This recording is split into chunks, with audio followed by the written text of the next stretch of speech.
You're listening to the Westminster Canterbury Tales podcast, creating community to foster joy and well-being. Thanks for listening. Thank you for joining us today. We are going to talk to Alex Hill, who's the Director of Quality Management, a registered nurse, and a Doctor of Nursing practice candidate at Virginia Commonwealth University, as well as Laura Kitchens, a nurse practitioner with Mid-Atlantic Long-Term Care for Enhanced Services and the Hoy Center at Westminster Canterbury campus. And today we're going to talk about marijuana, cannabis. Yep. That's pretty exciting. I mean, for people my age, I guess, but I guess the seniors are very excited about it too. It's exciting for everybody. I mean, older adults are more likely than any other age group to consume cannabis, and that's only going to continue to, grow as it becomes legal, or, more widely. It's already illegal, but, more widely accepted as, baby boomers get older, things like that. So it is very exciting. So go ahead and start sharing a little bit about the information you've pulled for us today. Oh, gosh. Where do we start, Laura? Let's start with the basics of what people think of when they think of marijuana. They think of a recreational drug, but it's a lot more than that, right? 100%. So you hear cannabis, you hear marijuana, you think recreational, it's illegal, can't touch it, or maybe I did that when I was in high school and, can't talk about it, or, whatever the case may be.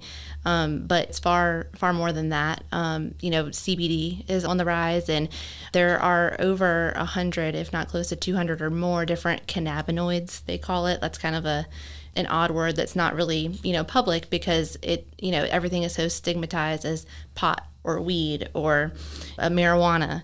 But there's far more than that. And it is whole plant medicine that has health benefits, quality of life benefits.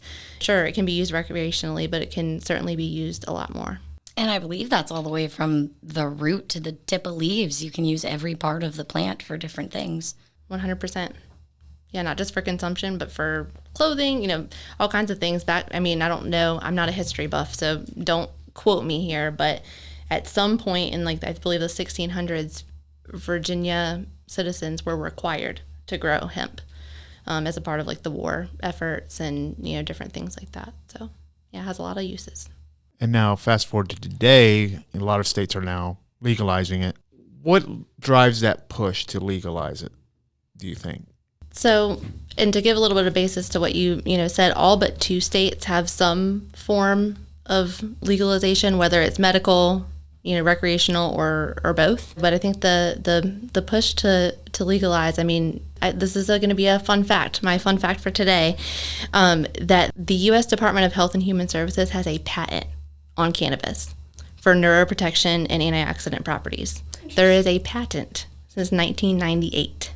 And, there's a lot that went into how and why it became illegal. There was a brief time during, I think, World War II where it was temporarily lifted and then put back on for various reasons. But if there's something, that you can grow in your backyard that can help you, then why would we, how are we going to be able to prescribe all these drugs? How are we going to be able to take more medicine and get more medical care and have more chronic conditions if there's something like this, can help? There's reasons I think that barrier was probably put into place at one point in time. What are some medical benefits specifically for seniors?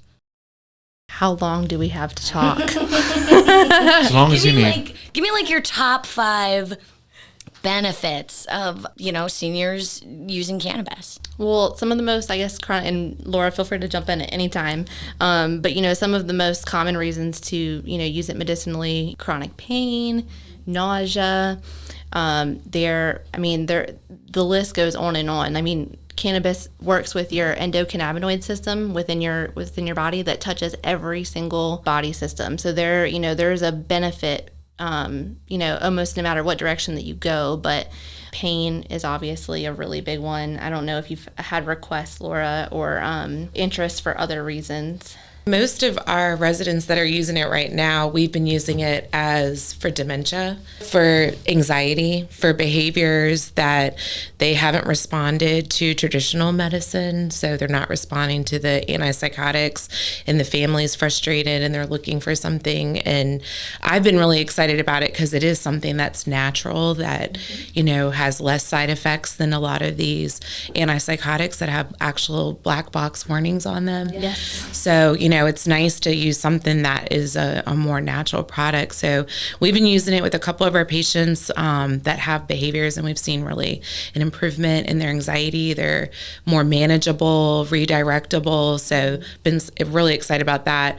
Also with nausea, we've had some folks that nothing worked. All the traditional antiemetics did not work for them. So, you being able to take something natural and be able to eat again has been a huge win. Do we have any like Parkinson's that are trying it, or cancer? I've read a lot about Parkinson's patients and cannabis, how good it is for their shaking and really like calms their system down a bit. So I don't have anyone on with Parkinson's that's using it currently, but definitely some cancer patients we've had come through that are using it. And there's a lot of, like you said, documented benefits too that, we just haven't come across that situation here on campus. But the things that we are recommending, I think it's important to emphasize that it's not medical marijuana.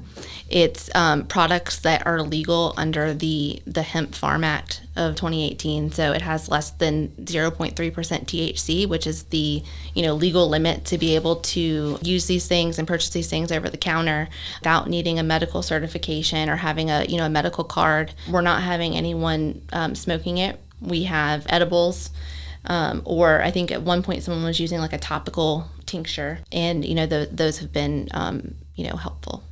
I was going to ask, that was my next question, is in my head I'm thinking of some of our dementia patients like sitting around with a joint in their hand, but I'm sure that's not the case. So my next question was, how do you distribute this? Is it, when we say edibles, do you mean like a chocolate chip cookie with some like CBD in it, or are we like talking like capsules, or how are our residents receiving such things? I mean, there's all sorts of options out there. I'll let Laura speak to what our current residents are using right now. But I mean, more and more products are coming onto the market all the time of, like you said, cookies and cakes and, various things. But I think the approach that we take from a medical model perspective, because this is not for recreational purposes, this is for like a target, either behavior or, symptom, that we're taking a careful look at the dose, the cannabinoid, and like how that affects whatever, our goal or our aim is, and, monitoring to see if it's working. But I'd say 9 times out of 10, it's been like gummies, right? Gummies, capsules, and we have a couple of the tinctures that like are the just drops. doing the drops. Yeah. And that seems to be the best because, the folks that we're giving it to, someone is administering the medication to them. So we want to make sure we're using the right dose and they're getting the right amount. So it's been easier to use like the capsules, although I feel like the tincture, from what I've read, is always better, they say, for absorption. So we might consider looking at that for some other people. It's just harder to measure it. And so now when they take these, this isn't enough to get them high. Oh, and I think that's that's a really, really great point. So there are cannabinoids that are considered psychoactive and then non-psychoactive. So CBD, for example, you're not going to feel high. You're going to get the benefits without that risk.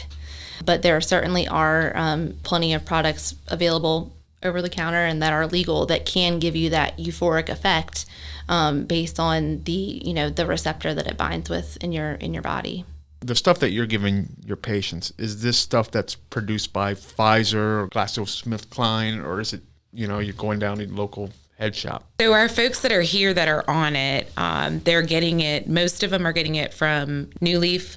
New Leaf is one you can order it online because we do want them to use, good products. We don't want them just to be going, like you said, to the local vape store and picking up, CBD. So our folks that are on CBD are on good products, and unfortunately they are expensive.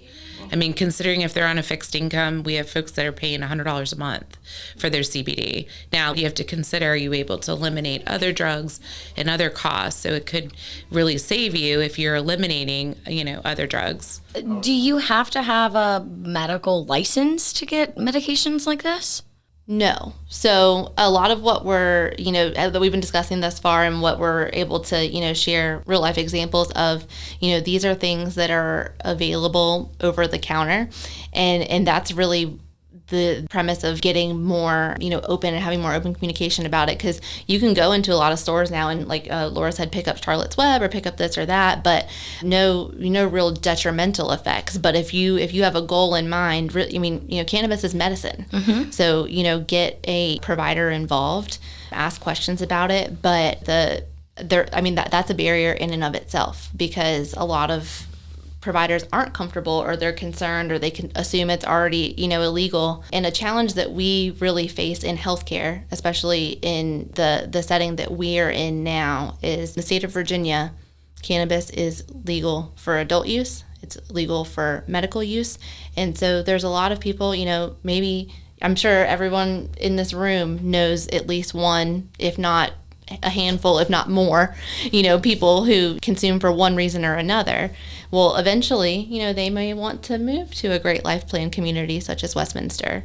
And that's something that's been a part of their medication regimen or their health regimen for a long time.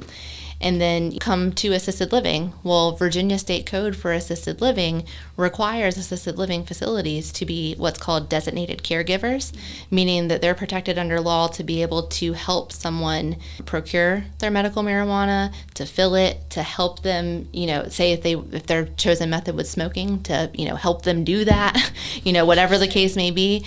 But the minute that someone crosses the doors over into a healthcare center or a skilled nursing center that is funded by CMS, mm-hmm. which that's a federal entity, and unfortunately, cannabis is still so cannabis is still a Schedule I drug under the Controlled Substance Act at the federal level, and all of the products that we're using right now do not fall under that, but because of lack of knowledge, stigmatization, concern over legal recourse, things like that, even like CBD sometimes, and not with the case with our providers here, but just generally, the instant reaction is no. Like, I think I'll never forget one of the first residents that we trialed with. I no less than 3 times got a call from a nurse saying, "Alex, I can't give this. We're not counting it. What do I do?" And we did educate, but still, then a new nurse would come along and be like, "Oh my gosh, I can't give this. What am I doing? Am I going to get in trouble?" And it's like, no, you're using something that is available over the counter, 100% legal. You have a valid order from Laura, the resident's primary care provider. Just like any other medication, it tells you what it is they're taking, why they're taking it, how much to give them, things like that. Like, you're 100% in your right as a nurse. Now, if we tried to hand a nurse in healthcare, actual medical marijuana, that'd be a different story. But we're, we, not just Westminster, but we as a, nation aren't quite there yet. So we need to be prepared, because it's just going to continue to grow. Have you had any issues, or I guess not issues, but just difficulty getting residents on board with this idea? Or any residents just like dead set against it? I would never do that. So we've had some families that are like, as soon as you bring it up, they're like, of course, it's marijuana. They just put the, stop sign up. No, we're not going to even consider it. And then we have to do a lot of education. So it does take a lot of time having to explain to them, what we're recommending does not have THC in it, or it has a very, very low dose of THC. So, will you consider it? So I've had a few families that were like, absolutely not. And then I've had some families that are like, oh yeah, that sounds great. Let's do it. They'll love it. Yeah. So they're like all on board for it. So I think it's mainly education for the families, because not a lot of people know about it. They don't know. They know the benefits, and they assume that it's marijuana, so we're just trying to get their loved one high. No, that's not what we're doing here. We're trying to, help them for whatever symptom that we're, hoping to treat. So I think as time goes on and it becomes more accepted, I think we probably will have more buy-in from our residents and their families, but it's going to take a little bit of time and definitely some education. And education for those involved caring for the residents as well. But there's been many a time where Laura or Stephanie aren't necessarily the ones recommending it to the family or the resident. They're saying, hey, I want to use this. What do I need to do? And so that's starting to become more common, and I think is going to continue to, increase. Yes, especially if the resident is saying, I saw Dr. Laura and she gave me, this medical cannabis that made me feel so much better. I feel like that just word of mouth would also help with patients and residents. I know we have a side topic. I know we have a resident who's got a cat named Cheech, and he used to have one named Chong. Aww. They're real cute. Well, we're cat people, so that's like music to our ears. What a name and a cat. That's perfect. He's a handsome boy. So now, residents, patients, are they able to take cannabis that does have THC in it? And does that have any medical benefits to it? Medical benefits? Absolutely. 100%. We currently don't have any residents who have a certification for that. Currently, everything has been, the over-the-counter or like available products and other methods. But it's it's going to be coming. What is the federal law on medical marijuana? I know it's Schedule 1 for recreational, but do they have any statutes on? So every state's a little bit different. Is it simply regulated by the state, or does the federal government have say in it? So federal government always trumps state, unfortunately. And so even though there is a medical program in Virginia, there's medical programs in, almost every state but two have a, some form of medical program. They're all unique in their own, own way. But the federal law has yet to catch up. And that's where it gets sticky. So how supportive is the administration of our campus with this kind of thing?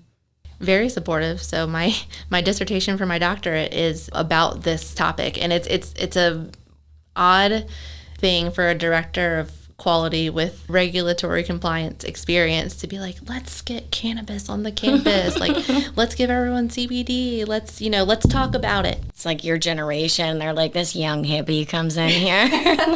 Absolutely. But I mean, one thing that's, I think really great about Westminster Canterbury is very supportive of innovation, very understanding of the need. I mean, there is a need. Like I mentioned at the beginning, that this population is more likely than any other to use it, and they can benefit from it the most. So the fact that our executive leadership is supportive of carrying this project out, and it's still early. We've got a year to work through, and as we've talked about, we're already recommending it in actual life, but the end goal is to have education for the entire campus, have education for our staff, have reliable, trusted products ready to go, so that we don't have to ask the family member, ask the resident themselves, go to this website, order it, bring it to us, do all that stuff, and then being able to share that with other communities and show like this is okay. We can overcome these barriers, we can break down these stigmas, and we can see the benefits. Now, you guys obviously are very passionate about this, and it seems like public opinion is shifting on 100%. Even recreationally. Is there like a lobbying campaign going on for this that you're like? Oh, so many. There's I'm sure there are. There's like, 23 bills at least. I mean, I don't know what the current count is now, but at last check, there was well over 20 active for one reason or another. A lot of them are to deschedule. Some are to be able to support small businesses and growers of hemp and, designers of these products to be able to, do so safely. A lot of it is around banking. Some of it is around like resident rights, patient rights, should they choose to consume. There's like any other, I guess, like political issue, there's always, two sides. And, but there's overwhelming support, and the biggest barrier to all of it, I think, just always comes down to knowledge. both for someone who's interested and someone who's not interested, or who is not in support or supports it very much, is, understanding the full scope and not automatically defaulting to, this is pot, it's going to get me high, it's illegal. But here are we've just briefly touched on a few success stories just right here that we've seen. And that's not even in like a big scientific clinical trial, but those are out there. And I mean, that's a barrier too. I mean, research for the older adult population lacks as it is, but research, especially related to this topic, is not as available as other things, but because of the concern of the potential legal ramifications. But as I mentioned earlier, I mean, the U.S. has the patent. Yeah. It is there. So now, what exactly are the biggest benefits? I know there's millions, but like reduction in pain? Pain, anxiety, helps with insomnia, so helping them relax. We don't have to put them on sleeping pills so they can sleep. Appetite stimulant. Nausea, helping them with that. Arthritis, it's a great anti-inflammatory. So if you have arthritis, it can help you with that. I see here that it says it was used for like Alzheimer's disease. So is it good for your memory or being less confused? I know during the day I run into a couple of residents in the hall who seem a little confused. Yeah, and there's a few cannabinoids that have, a lot of them really have neuroprotective properties. And yes, absolutely. Alzheimer's disease, dementia, 19 states currently, that is one of the qualifying conditions for actual medical marijuana is Alzheimer's. So what would be the benefit of recreationally doing cannabis versus drinking every night? I would definitely rather a patient use cannabis over drinking, just because drinking has so many bad side effects for your health. Mainly, it really affects your ability, your balance. It hurts your liver. It ends up having, worse side effects with drinking. So I would rather interacts with your medicine. Yeah, interacts with more meds. I mean, it would be much better if our residents would use cannabis. And even emotionally, I would say doing cannabis would emotionally make you feel better than drinking a glass of or a bottle. Alcohol is a depressant, so it doesn't elevate your mood for long. You feel good for a little bit, but then there's always that dip afterwards. I can see it now, the WC hemp garden. The Bud and Bloom Room is what Tori and I have been calling it. Oh, I love that. Bloom Room. That's great. I love that. So good.